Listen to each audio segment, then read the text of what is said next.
booster tank backup, or for short, booster backup. I'm a numbers guy, so let's start with some of the data that we got here. So here are the dispatch numbers from 5 different structure fires within the city.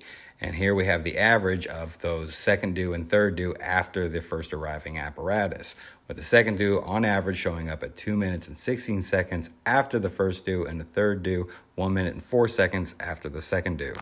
So also for a baseline, to kind of give you some numbers and some ideas, in a controlled environment, we decided to grab a water supply and see how long it would actually take. So with a rookie firefighter laying out 400 feet of 5-inch, from water to the hydrant to the trunk, completely bled off, came out to 3 minutes and 11 seconds. So in this video, each 100-foot section of 5-inch took about 13 seconds for it to play off of the truck, coupling to coupling.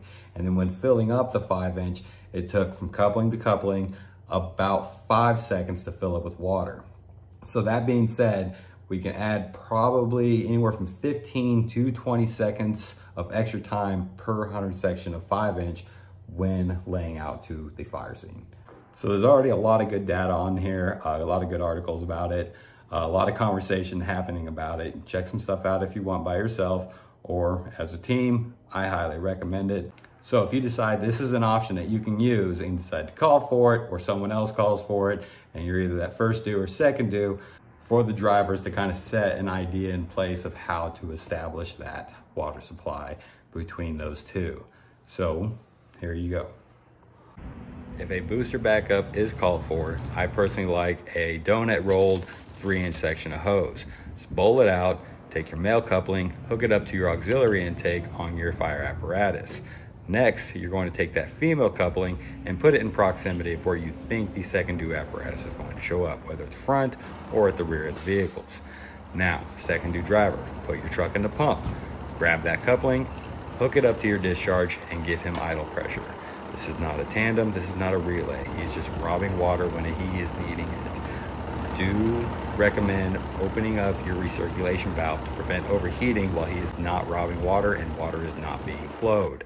Once water is at the attack engine, we are going to bleed off the air and just rob that water when we need it, whether all the way open or just a little bit at a time. This prevents us from wasting that water on the ground or in a large diameter hose.